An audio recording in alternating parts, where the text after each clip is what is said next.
Hopefully that works. Okay, great. All right, cool. Yeah, ready? Yeah, if this works, yeah? Okay. Yeah, I'm going to talk about this thing, CUSF, CUSF, which is the solution to all of our current problems. So you're welcome. But it's going to take a little while to give the whole explanation for why it is the solution to all of our problems. I only have 30 minutes, so we're going to do 15 minutes of this kind of background lead up to the problem and about me and the context and the things that I think are important.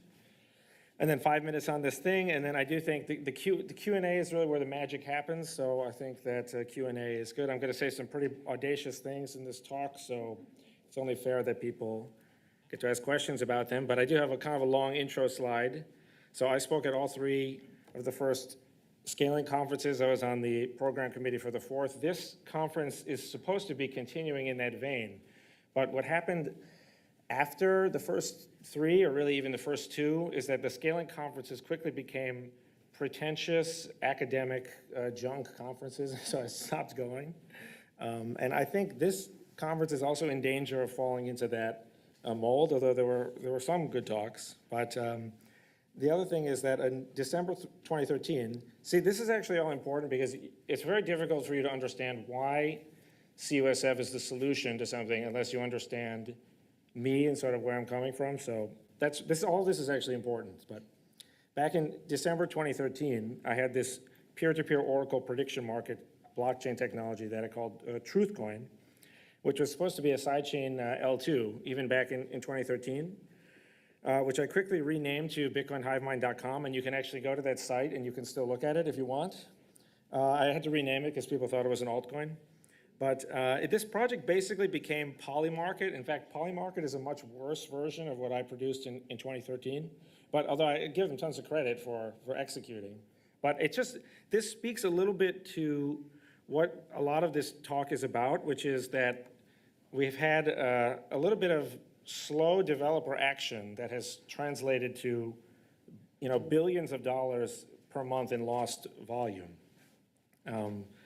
And so that's part of what I'm trying to get at here. So the reason why this never turned on was because the company Blockstream that planned to deliver on peer-to-peer sidechains, they sort of never actually delivered on that. And so this next thing is that after they failed to deliver that technology, I had to do it myself, which began as this essay measuring decentralization from September 2015. And then it later became the Strive Chain blog post, and then it became BIP 300 today, and that's part of what I'm going to talk about in a little while. And then furthermore, I did this presentation in June 2016 called Sidechain Privatization, which basically anticipated not only MEV, but also the more complicated cross-chain MEV. And this led to an invention called blind merge mining in January 2017, which later became BIP 301. And which today would be known as proposer-builder separation. And what this does is it automatically converts all L2 block value, including the transaction fees, any indirect value, DEX arbitrage, whatever. It transforms all of that value into L1 transaction fees. And miners don't even need to look at what is happening on the L2, which is hence the name blind. And then there's more stuff, but it's not really important. So, okay. I have a very different take, which I'm going to explain now on this L2 situation, which is, this is the end game for Bitcoin as I see it. These circles are to scale, which is why I use the monospace font here to get them to scale. But the left circle is, you have to understand what I'm getting at here, which is a little hard to explain, but the left circle is all the transaction fees paid to miners in the year 2022. And the next one over is the fees in 2023, which was the ordinals year. And the third one is back in 2022, all of the fees collected by all altcoins that are not Bitcoin. And then this gigantic circle, all the way on the right, is the value of all the transaction fees paid on Earth in 2022 if they were on Bitcoin. And so this is an estimation that I made. So of course I have to admit that I sort of eyeballed it, but I did look at quite a few things. I looked at the credit card company statistics. I looked at WeChat Pay. I looked at the Federal Reserve. There's a payments study.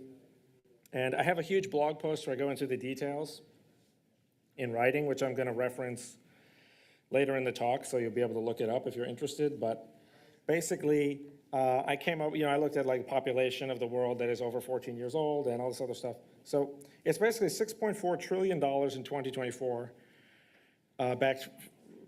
trended back to 2022. And then the 10 cents per transaction, because that's very low and it's significantly lower than basically everything else that exists. And it's so low, but you see, once you get to 10 cents, someone can only undercut you by around 9 cents per transaction. And I thought that's probably not enough to get people to switch networks. So that's kind of, I just eyeballed it as the equilibrium fee, but people are free to use whatever numbers. But the point is, it's a huge amount. And the other thing is it doubles in value. It grows at 6.2% a year. It probably goes faster than that. That's the lowest estimate. It's something like, it's something like 3 per day per person above. Yeah, this is per year, right. So this doubles every 11 to 12 years. Yes.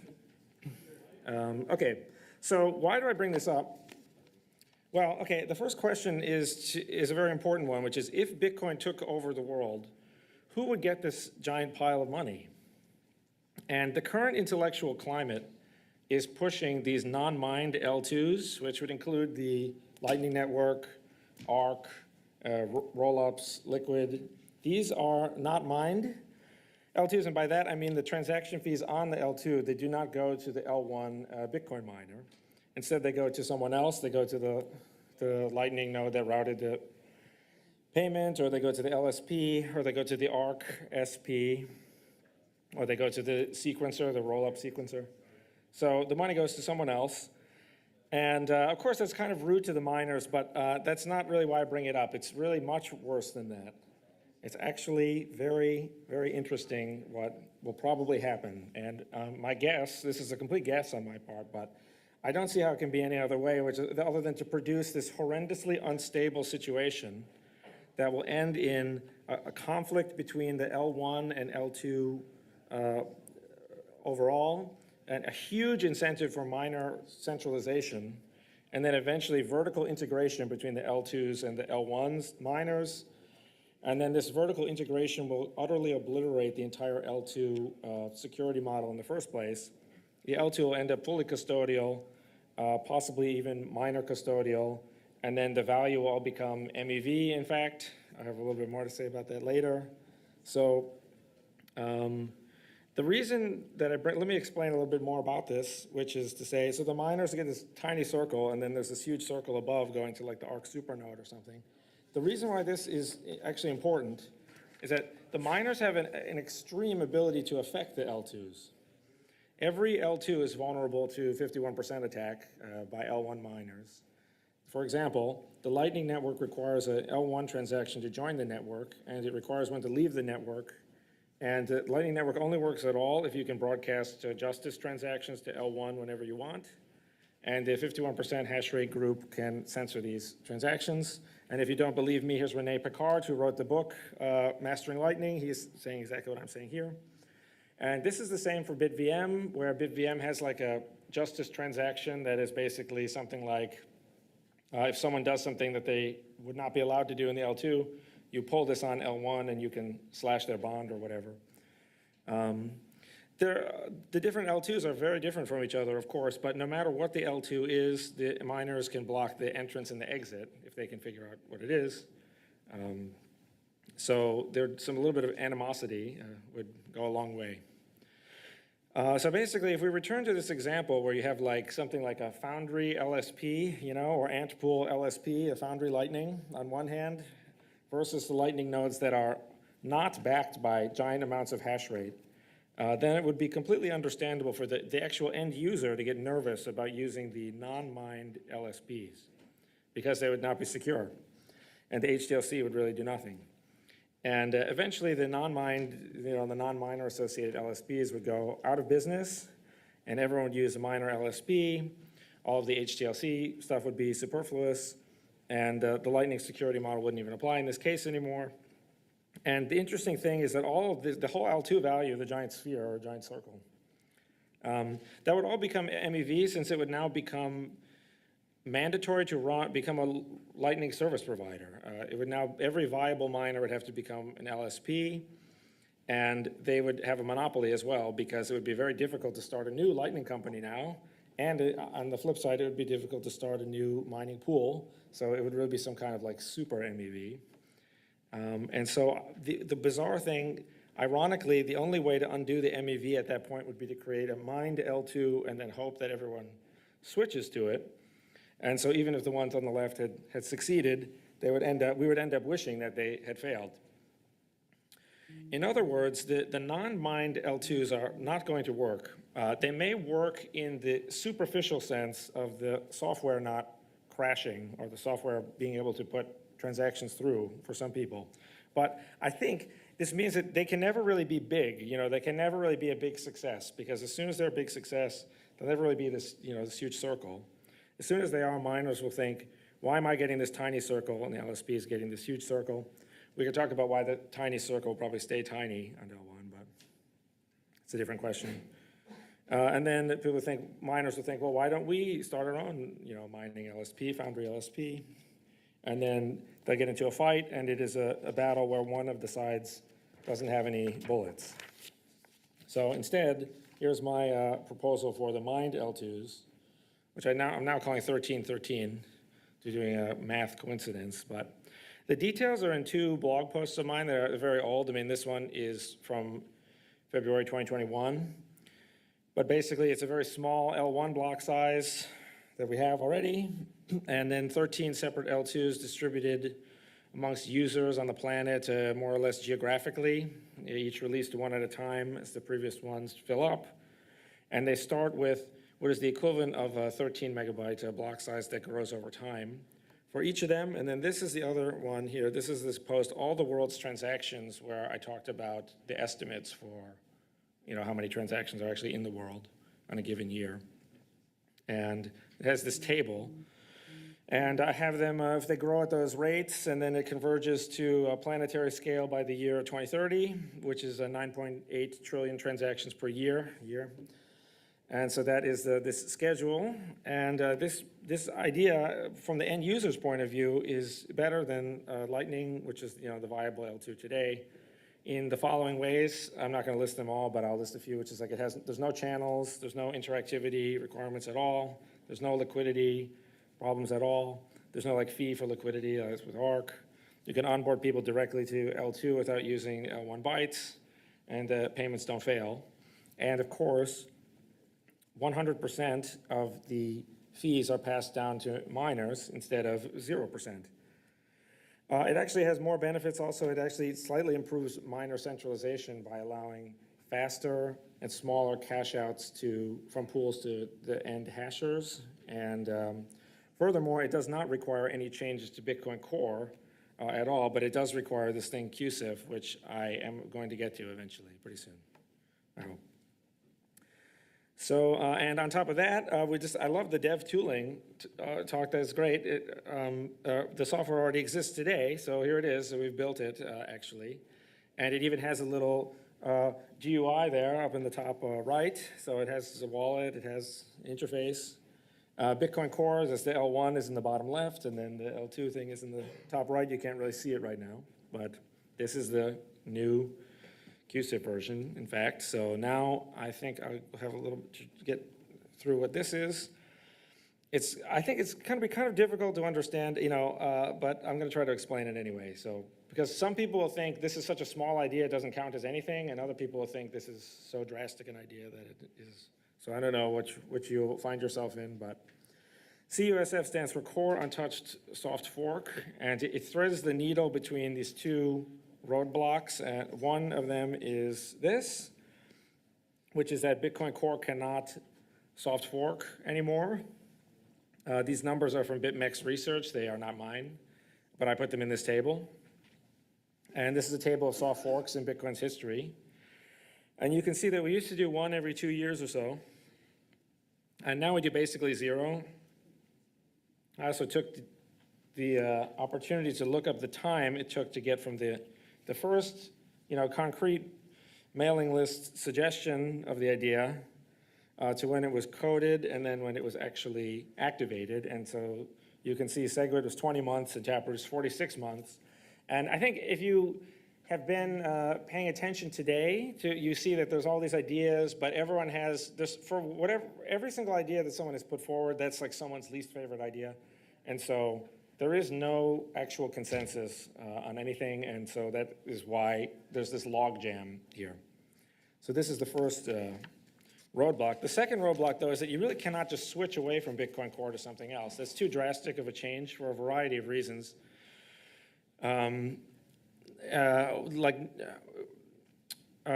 Like to leave for a completely different client, it might disconnect you from the network, and it might you might wonder like who is going to maintain this in the long run.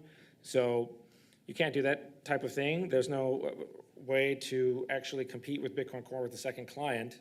One reason is that they have these CVEs that are only disclosed to them. They're the only ones who know about these security vulnerabilities, which they sort of must keep secret. And so this is just one reason among many why you cannot write a competing client, basically. And so this solution here is that you keep Bitcoin Core completely unchanged, and you just keep, it's almost like a dependency or something. You just have it there doing its thing, same thing it did before. And then you release a second piece of software that manages the soft fork only. And that is called, that would be the CUSF activator or something. So after Bitcoin Core scans a block, it passes the block to like the opcat activator, for example. It scans the block again, and then if there's any opcat rule breaking over there, that's the only thing it's scanning for the second time. Then it tells Bitcoin Core to reject the block. And this makes the soft fork, it's much faster, safer, easier to understand. It's safer in particular because it's a little bit more reversible. You don't have to like restart the mining operation. You just add the second piece of software, and then if the second piece of software is low quality or if it crashes or something, then it's just like not there. The soft fork temporarily deactivates in that situation, but it doesn't have to affect anything that is currently running. I mean, it's a nuanced question, but. Yeah, and so also, this is a paper here. I stashed it at this site. This is just a site that I grabbed quickly, bip300cusf.com. There's a paper there. You can check it out. This thing, the ordinalization of soft forks, I don't know if that will help people understand or make it more confusing, but like ordinals are like you have the existing thing and then you run a second thing that helps you make more money, and this is similar in that way. So I don't know if it's not exactly the same, but. And we have the software already. I did do it for BIP 300 and 301, and I also did it for opcat, the BIP 347 version that we heard about earlier today. So the software already exists, and you can fork this software, and you can make a CTV activator or whatever, if you wish. Okay, let's see. Okay, good. Almost 20 minutes exactly. So I think I will do this slide though, which is that, okay, this, in one sense, this is really no different than how any other soft fork would activate, but another way it's very, very different. So it has the same effect as a soft fork. I think one interesting thing about this idea is that most people don't understand what a soft fork is or what it's doing. And as a result, this is like the best way of explaining to someone what a soft fork actually is and why it's, mostly harmless. But it has the same effect, but there's two different software daemons, and there's, it is inefficient in the sense that the computer basically has to do twice as much work as to scan all the blocks a second time. But it's more efficient in the sense of humans because we don't have to get a pull request through Bitcoin Core because they do not want to do any controversial pull request ever. And as you can see, it's very easy to just manufacture controversy even about things that are objectively harmless. So, I think I will sneak this last one in here. So again, so just to get it into 3 bullet points, I think the idea is miners run this, to scale Bitcoin, miners run this BIP 300 CUSF activator. Bitcoin Core continues to do nothing, which they're very good at that, so. And then once 51% hash rate is running it, then this will activate. It will only activate for as long as they are running it. And then, of course, regular people can run the activator with their own node also. To do that, to validate the rules, which would be the full node in that case. And then the miners activate these mined L2s, and they collect money from them, and then Bitcoin has scalability, privacy, et cetera. And I had to compare this to, the alternative plan is to take the same people who for years have been overly optimistic about the viability of Lightning, and then wait for them to finish ARC or whatever, or some other thing where there's not even dev tooling for it yet, which is going to be way worse for the end user, and it's more complicated and more expensive, and it may not work at all, and then such that even if it did work, the miners won't get any money, which will lead to this conflict that I mentioned before, and then that will lead to this total collapse of the original security model anyway, and then all of that is, even if it takes too long for us to actually finish this, Bitcoin might be replaced by something else, because we can go very slow for a long time, but until we actually have, if it's possible to get 8 billion users of a certain coin, and then other people are trying to do that as quickly as possible, and we don't, then that doesn't look great for us. So I think, yeah, I have tons of extra slides, and I have even more stuff, but I think the questions are far more important. So if you don't ask any questions, I will do random slides. Portland, and then we'll go Yes. East Shores. You can maybe just yell it out, I can repeat it. Okay, so my question is with the CUSF Yes. implementation, what about the fragility of having an additional client working through the RPC, connecting the Bitcoin core to then validate blocks after they come in, to make sure that any rules are invalidated? Couldn't that create scenarios where essentially you as a miner are kind of switching your validation logic on and off depending on if the program is working properly? That's the point. So Okay. you don't have to restart the whole server. You just have to restart the secondary. Yes, the question, if people didn't hear it. Right? And you enforce the school, you can, it goes down, right? All of a sudden, anybody can spend, okay, It's a very good question. It's a very good question. The question was, I think, if I heard it correctly, was, doesn't this, we have now a second P, instead of it all being in one Bitcoin core, you have it in a few things. If one crashes and the other people's don't, and some people's on, then won't there be inconsistently enforced rules, and then maybe there will be like a fork or something. So, yeah, so the key thing to keep in mind about that is that is accurate, but that is actually true of every soft fork. It's just this implementation. So I think in a sense you're right that how it is implemented may affect whether or not the implementation is reliable. But I think that the bigger issue is like, okay, let's think about it a little bit more like this. The new soft fork is just, this is not like something where you're going to keep releasing a new version every 3 months. This activator will just do like the opcat 15 lines of code, and so it will be like a finished product. So it was kind of like, it will probably, it'll either crash at first or it'll be a finished project, I think. I don't know if that answers I know this is a very new kind of weird thing. To rephrase that question as a comment, and then I'll make it a question, I guess. Right. This is a terrible idea to have a separate piece of software, especially if it's something like Python, because if you do succeed in getting the software activated, then that Python code with whatever subtle bugs it has becomes consensus, and somebody like Bitcoin Core will have to then re-implement it in C++ and make it permanent. But kind of what I would suggest here is if you want to activate a soft fork this way, just make a patch of Bitcoin Core. And yes, your pull request might never get merged, but you can always just release your own Bitcoin Core version that says like, this is identical to Bitcoin Core version v.29.0 with only this new opcode added. The reason why that will not work is because of the rebasing. You have to constantly rebase. Yeah, rebasing an opcode is not that hard though. No, I disagree. I think if you can't do that. Is Jeremy Rubin in here to ask? Yeah. No, Well, I would say that if you can't do that, I refuse you should not to be doing accept soft this forks, critique. but- The rebasing is like an endless vampiric draw on whoever wants to do something new. And we need to this is the issue. The issue is that the existing thing doesn't work. So, and the other thing is, I had this in extra slides. I know I'm like scamming people now with this. I said I would do questions. But like, I read this paper, which is a very cool paper. I read it on the train ride up here.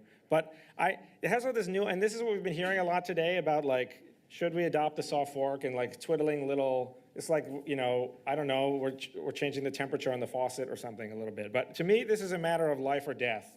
Either we aggressively pursue innovation and adoption as quickly as possible, or we will probably eventually be replaced by something that does. So this is like a cheap alarmist thing, but I don't really see it this way of like, do this, do that, or whatever. I just think like this is like a huge mistake and a huge risk for no reason. And so we need something that actually works to draw in people who want, people like Jeremy. He can't be up here making a slide that says, I've been doing CTV for the last 800 years and nothing has happened. And then now later on, we decide, oh, covenants are great. No one was talking, Jeremy was talking about covenants like, whatever, like in 2016 or something. And now everyone has decided, we can't wait. We have to do something where there's the risk. This is the whole point of this idea, is it concentrates the risk in the new software, and it does not, it has no interaction with the existing software. We cannot have people forced to explain it to Bitcoin Core, because people in Bitcoin Core, no offense, you know, they don't get it. But you're describing two separate problems here, right? One is to get a change through that you want, and maybe not everybody in Bitcoin Core wants it. And the second not how is I'd phrase it, implementing that change.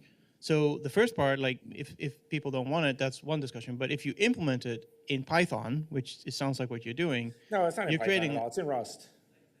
fine, you Why did you implement it say in in Rust. Python? But the point is that that change is going to be there for eternity if it succeeds. And so somebody will have to execute that I don't Rust think code for that eternity. it necessarily should be.